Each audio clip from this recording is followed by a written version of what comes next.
Hello and नमस्कार दोस्तों, कैसे हैं आप सभी। आई होप आप सभी बढ़िया होंगे। Most welcome to the heights guys. हम लोग पढ़ रहे हैं हिंदी व्याकरण और हिंदी व्याकरण के अंतर्गत आज के इस लेक्चर का टॉपिक होने वाला है अनुस्वार और चंद्रबिंदु। ठीक है, आज के इस लेक्चर में हम बात करेंगे अनुस्वार क्या है, चंद्रबिंदु क्या है, साथ ही साथ हम बात करेंगे कि अनुस्वार और चंद्रबिंदु को लगाने के तरीके क्या है, इनके नियम क्या है।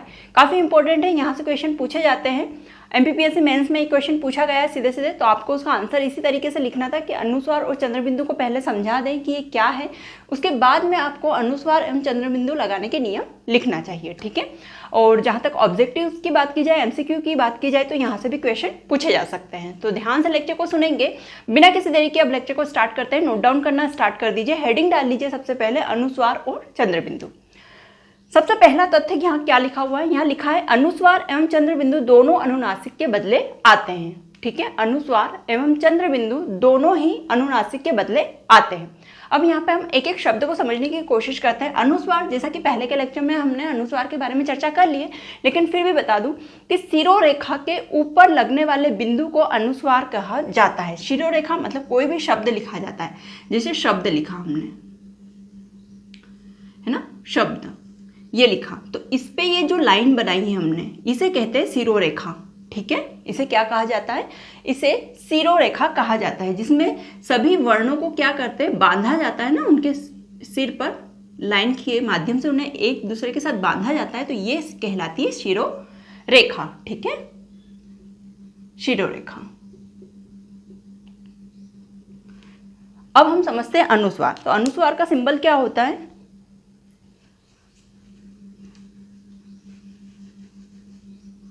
अनुस्वार हमेशा शिरोरेखा के ऊपर बिंदु के रूप में दिखाई देता है। कैसे लगाते हैं इसे, बिंदु के रूप में होता है। इसे क्या कहा जाता है, इसे कहा जाता है अनुस्वार, इस बिंदु को जो कि शिरोरेखा के ऊपर होता है सदैव।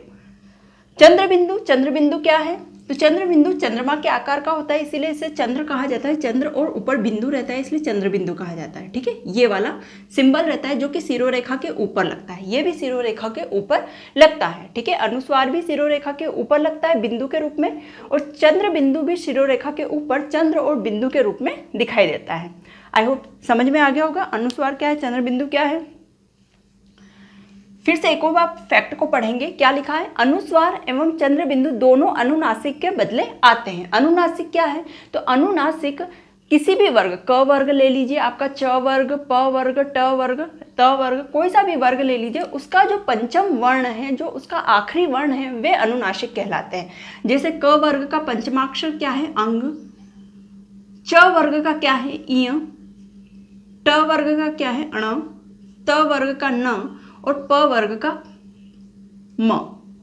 ठीक है, ये क्या है, पंचमाक्षर है। आप क ख ग घ अंग, च छ ज झ इय, ट ठ ड ढ अण, त थ द ध न, प फ ब भ म। ये तो ये क्या हो जाएंगे, ये जो पंचमाक्षर है इन्हें ही अनुनासिक कहा जाता है।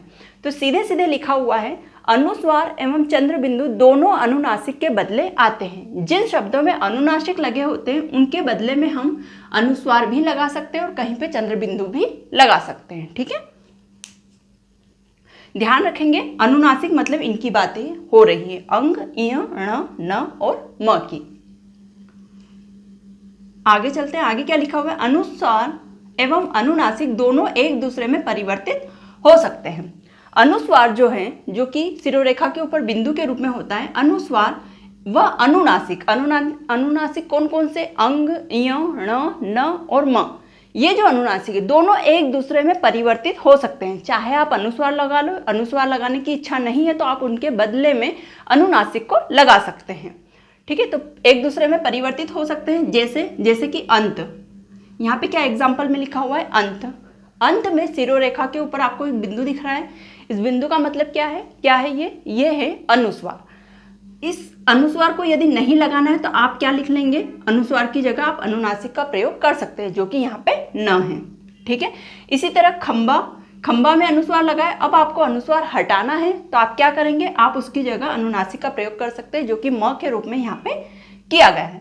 जंगल में अनुस्वार लगाए, यदि अनुस्वार हटाकर आपको लिखना है तो जंगल को कैसे लिखेंगे, यहाँ पे अंग का प्रयोग किया है, अनुनासिक कौन सा है, यहाँ पे अंग और जंगल लिखा हुआ है। तो इस तरीके से ये एक दूसरे में परिवर्तित हो सकते हैं। चाहे आप अंत को इस तरीके से लिखें तो भी सही है, इस तरीके से लिखें तो भी सही है। तो क्या लिखा है, अनुस्वार व अनुनासिक दोनों एक दूसरे में परिवर्तित हो सकते हैं। तीसरा फैक्ट है, चंद्र बिंदु अनुनासिक के बदले आते हैं। चंद्र बिंदु भी अनुनासिक के बदले ही आते हैं, लेकिन चंद्र बिंदु अनुनासिक में परिवर्तित नहीं हो सकते। ठीक है, चंद्र बिंदु को अनुनासिक के में परिवर्तित नहीं किया जा सकता। जिस तरीके से अनुस्वार अनुनासिक में परिवर्तित हो सकते थे, उस तरीके से चंद्र बिंदु अनुनासिक में परिवर्तित नहीं होते। यदि चंद्र बिंदु लगा है तो चंद्र बिंदु लगाकर ही आपको उस शब्द को लिखना पड़ेगा। आप उसमें कोई अनुनासिक लिखकर उसे अलग से नहीं लिख सकते, जिस तरीके से यहाँ पे होता था।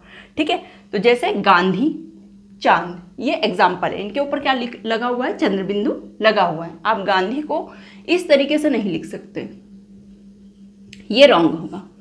ठीक है, या फिर चांद, चांद को आप ऐसे नहीं लिख सकते, ये भी रॉन्ग होगा। चंद्र बिंदु है तो चंद्र बिंदु ही लगाना होगा, आप इसका कोई भी परिवर्तित रूप नहीं बना सकते हैं, ये कहा गया है यहाँ पे। तो फिर से हम एक बार पढ़ लेते हैं इन तथ्यों को, क्या लिखा है। ये सारी चीज़ें याद होनी चाहिए, मैंने समझा दिया है आपको। पहला है, अनुस्वार एवं चंद्र बिंदु दोनों अनुनासिक के बदले आते हैं। ठीक है, अनुनासिक के बदले इनका प्रयोग किया जाता है। अनुस्वार व अनुनासिक दोनों एक दूसरे में परिवर्तित हो सकते हैं। चाहे आप अनुस्वार लगा के शब्द को लिख सकते हैं, अनुस्वार नहीं लगाना है तो आप अनुनासिक लगाकर भी शब्दों को लिख सकते हैं। लेकिन चंद्र बिंदु में क्या है, चंद्र बिंदु अनुनासिक के बदले तो आते हैं, लेकिन चंद्र बिंदु को अनुनासिक के रूप में परिवर्तित नहीं किया जा सकता है ना। चंद्र बिंदु लगा हुआ शब्द है तो चंद्र बिंदु ही लगाना पड़ेगा, इसकी जगह आप किसी अनुनासिक का प्रयोग नहीं कर सकते परिवर्तित करके। जैसे गांधी और चांद इसके उदाहरण हैं, ये लिख लिया। अब हम यहाँ देखते हैं कि कौन कौन से ऐसे शब्द हैं जहाँ पे अनुस्वार लगता है, कौन से शब्द है जहाँ पे चंद्र बिंदु लगता है। मतलब कहने का अर्थ यह है कि अनुस्वार एवं चंद्र बिंदु लगाने के नियम को यहाँ पे हम डिस्कस करेंगे। तो हेडिंग डाल लीजिए, अनुस्वार एवं चंद्र बिंदु लगाने के नियम। नियम नंबर फर्स्ट नोट डाउन करेंगे, इसी तरीके से लिखेंगे। नियम फर्स्ट क्या है, जहां लघु स्वर है वहां अनुस्वार आता है। अब जिन शब्दों में लघु स्वर है तो वहां पे आपको अनुस्वार लगाना होता है। ठीक है, वहां पे अनुस्वार लगता है। अनुनासिक के बदले क्या लगता है, अनुस्वार वहां पे लगता है। जैसे कि दंत, उंगली आदि, है ना। दंत में द है जो है, आपको मैंने पहले भी बताया था, ये जो द लिखा हुआ है ये स्वर से मिला हुआ है। ठीक है, जब हमने व्यंजन पढ़े थे वहां पे, यदि वो लेक्चर नहीं देखा है तो देख लीजिएगा, आपको चीजें क्लियर हो जाएगी। द कैसे मिलकर बना हुआ है, द एक व्यंजन है और ये कैसे मिलकर बना हुआ है, द नीचे हलंत लगाएंगे प्लस अ एक स्वर है, तो स्वर से मिलके बना हुआ है द। ठीक है, यदि द में हलंत लगा देते हैं तो फिर अ हट जाएगा और द में हलंत लगा दिया तो शुद्ध व्यंजन कहलाता है, हमने उस लेक्चर में देखा था। तो द में क्या है, स्वर आया हुआ है, मतलब, और स्वर कैसा है, लघु स्वर है। और यहाँ नियम क्या बोल रहा है, जहां लघु स्वर है वहां अनुस्वार आता है, इसीलिए यहाँ पे क्या लगा हुआ है, बिंदु लगा हुआ है। चंद्र बिंदु की जगह यहाँ पे अनुस्वार का उपयोग किया गया है। ठीक है, तो ये नियम रहेगा कि जहां पर लघु स्वर होगा वहां अनुस्वार आता है।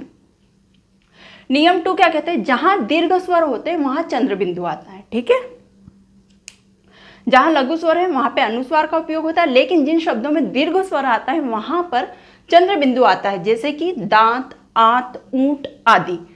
दांत, यहाँ पे मात्रा आ गई आ की, और आ क्या है, आ एक दीर्घ स्वर है, यहाँ पे भी आ का प्रयोग है, आ एक दीर्घ स्वर है, इसीलिए यहाँ पे चंद्र बिंदु लगा है, अनुस्वार नहीं लगा है। यहाँ पे क्या लगा है, यहाँ पे चंद्र बिंदु लगा है। ऊंट में बड़ा ऊ आया है, मतलब कि दीर्घ स्वर आया है, और दीर्घ स्वर आया है इसीलिए यहाँ पे चंद्र बिंदु लगा है। तो जहां पर भी दीर्घ स्वर आएगा वहां पर चंद्र बिंदु का उपयोग होगा, जहां लघु स्वर आएगा, शब्द में सबसे आगे लघु स्वर आएगा, वहां पर अनुस्वार का प्रयोग किया जाएगा।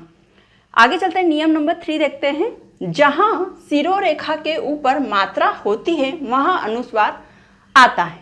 शिरोरेखा अभी समझाया, किसी भी शब्द के ऊपर जो ये माथा बांधा जाता है इनका, ये क्या कहलाती है, शिरोरेखा कहलाती है शब्द की। ठीक है, तो शिरोरेखा के ऊपर लगने वाली मात्राएं जो होती है, जिस भी शब्द में मात्रा होगी वहां पे अनुस्वार लगेगा। फॉर एग्जाम्पल, निंदा। निंदा में क्या है, निंदा में शिरोरेखा के ऊपर ई की मात्रा जा रही है ना, ये न लिखा और ये मात्रा शिरोरेखा के ऊपर गई, ये दिख रहा है, टर्न ऊपर है शिरोरेखा के, और यहाँ पे दा आ गया। तो चूंकि ये यहाँ पे शिरोरेखा के ऊपर ये मात्रा है तो यहाँ पे अनुस्वार लगेगा। यदि ये मात्रा शिरोरेखा के नीचे होती तो यहाँ अनुस्वार नहीं लगता, यहाँ पे चंद्र बिंदु लगता है। आगे हम पढ़ेंगे नियम में। होठ, एक एग्जाम्पल होठ है, तो हो ठ, है ना। अब यहाँ पे शिरोरेखा बनाई है तो शिरोरेखा के ऊपर ओ की मात्रा जा रही है, शिरोरेखा के ऊपर, अर्थात यहाँ पे क्या लगेगा, अनुस्वार लगेगा। उसी तरीके से ऐंठना, ऐंठना में ए की मात्रा शिरोरेखा के ऊपर है, इसीलिए यहाँ पे अनुस्वार लगा है। तो इस तरीके के एग्जाम्पल किसके होंगे, अनुस्वार के होंगे। जहाँ पर शिरोरेखा के ऊपर मात्रा होती है वहाँ अनुस्वार लगता है। नियम नंबर 4 क्या है, जहाँ शिरोरेखा के नीचे मात्रा आती है वहाँ चंद्र बिंदु आता है, शिरोरेखा के नीचे की मात्रा, जैसे कि कुंठा, सूंड, है ना। फॉर एग्जाम्पल के लिए यहाँ पे देख लीजिए कुंठा, कुंठा लिखा, तो ये जो मात्रा लगी हुई है ये क्या है, शिरोरेखा के नीचे लगी हुई है ना, शिरोरेखा के ऊपर कोई भी मात्रा नहीं जा रही है, अर्थात यहाँ पे प्रयोग किसका होगा, चंद्र बिंदु का उपयोग होगा। सूंड, सूंड का भी सेम है, सूंड में भी नीचे लग रही है ऊ की मात्रा, तो यहाँ पे क्या लग जाएगा आपका, यहाँ पे आपका लग जाएगा चंद्र बिंदु सूंड में, है ना। शिरोरेखा के ऊपर जा रही है तो आपको अनुस्वार का प्रयोग करना है। मात्रा यदि शिरोरेखा के ऊपर जा रही है और शिरोरेखा के नीचे है मात्रा तो आपको चंद्र बिंदु लगाना है। तो ये 4 नियम है, ये चारों नियम याद रखेंगे अनुस्वार और चंद्र बिंदु को लगाने के, ठीक है। अनुस्वार और चंद्र बिंदु दोनों ही अनुनासिक के बदले आते हैं। अनुस्वार व अनुनासिक दोनों एक दूसरे में परिवर्तित हो जाते हैं, किंतु चंद्र बिंदु अनुनासिक में परिवर्तित नहीं होते। यदि चंद्र बिंदु लगा है तो केवल चंद्र बिंदु ही लगा है, आपको उस शब्द को वैसे ही लिखना पड़ेगा। नियम देख लिए हमने, जहाँ लघु स्वर है वहाँ अनुस्वार आता है, जहाँ दीर्घ स्वर है वहाँ पर चंद्र बिंदु आता है। शिरोरेखा की बात की जाए तो शिरोरेखा के ऊपर यदि मात्रा आई है तो फिर आपका अनुस्वार लगेगा, शिरोरेखा के नीचे जो भी मात्राएं आती है तब फिर आप शब्द में चंद्र बिंदु का प्रयोग करेंगे। तो ये कुछ नियम थे अनुस्वार व चंद्र बिंदु लगाने के। हमने आज के इस लेक्चर में देखा कि अनुस्वार क्या है, चंद्र बिंदु क्या है। ये क्वेश्चन एज इट इज पूछा जा सकता है, तो आप नोट डाउन कर लीजिए, इसे ऑब्जेक्टिव भी यहाँ से बन सकते हैं। तो दोस्तों कैसा लगा लेक्चर? लेक्चर अच्छा लगा हो तो चैनल को सब्सक्राइब जरूर से कीजिएगा यदि चैनल पर नए आए हों, और लेक्चर अच्छा लगा है तो लाइक जरूर से कीजिएगा। मिलते हैं नेक्स्ट लेक्चर में, तब तक के लिए thank you so much and bye bye.